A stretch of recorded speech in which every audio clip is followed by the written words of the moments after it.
When Chuck left for college, his grandmother gave him a box to open only when times got hard, so he saved it.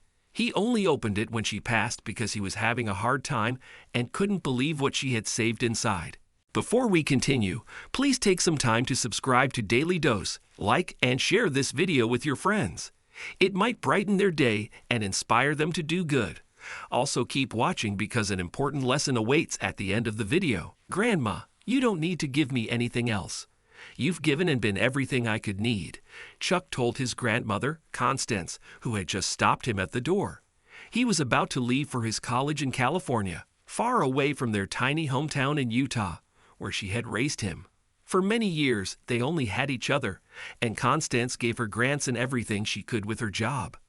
They might not have had a lot, but they were happy, even if it was just the two of them for so long. The kid started working at 15 at several part-time gigs to help around the house and gave his grandmother almost his entire salary. He only kept a bit to go out with his friends every once in a while.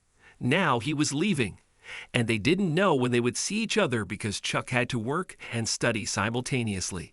He was already packed and ready to head to the nearest bus station for his long trip when Constance stopped him, telling him that he had something to give him.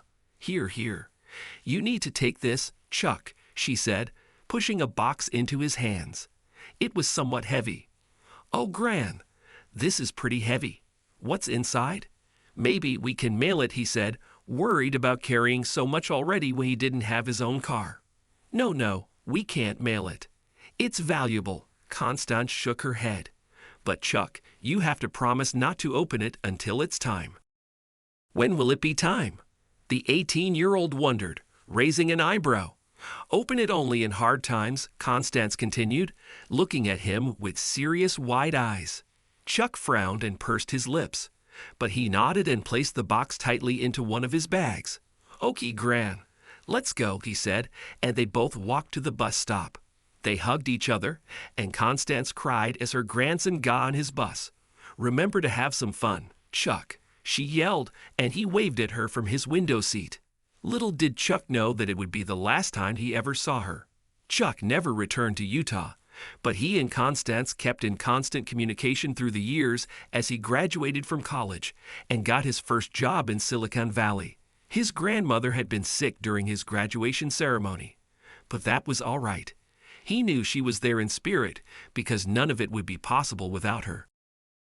Unfortunately, 2 years after his graduation, he received the most dreaded phone call anyone could receive.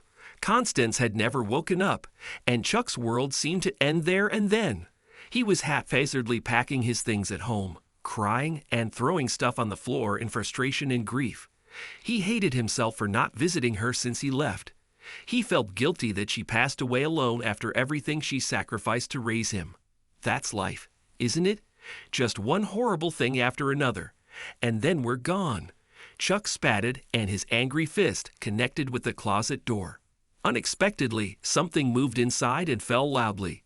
With a long sigh, he opened the closet and spotted something he had not seen in years.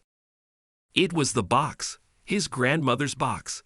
Chuck started crying as he placed his hands on his face and his knees bent to the floor. His hands pulled away and reached toward the fallen box. Well, if this isn't a hard time, then I don't know what is, he said as he opened it. He never imagined what he would find inside. He didn't expect it, which only made him even more miserable. A letter inside the box read, Dear Chuck, I couldn't take my teenage grandson's money, so I saved all of it here and added a little bit. Please, use it when you need it the most, and know that raising you was the best thing I ever did. Love, Grandma. But below, Chuck found money, close to $40,000, which mostly came from his years of working several jobs as a kid so they could live better at home. And Constance added some herself as well. He couldn't believe it. This was for you. He had earned that money so she wouldn't have to work so much. Instead, she saved and gave it back with more. However, Chuck should have expected it. His grandmother barely thought about anything except him.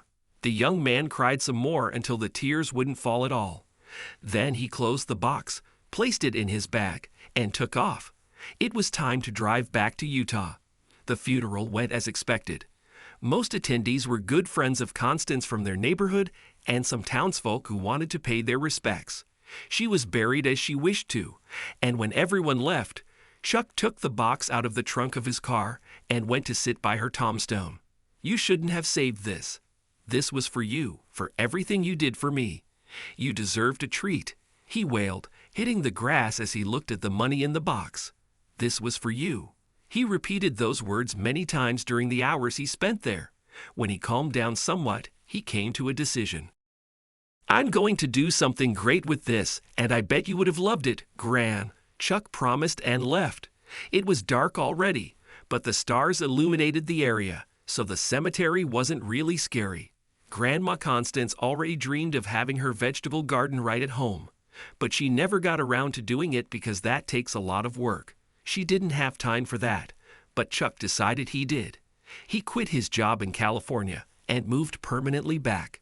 He arranged the garden, fixed up her house, and settled in his hometown once again, eventually opening his own firm and meeting the love of his life. The vegetable garden flourished because Chuck's wife loved it too, and his family always had the freshest ingredients for their meals, just like Gran would have wanted.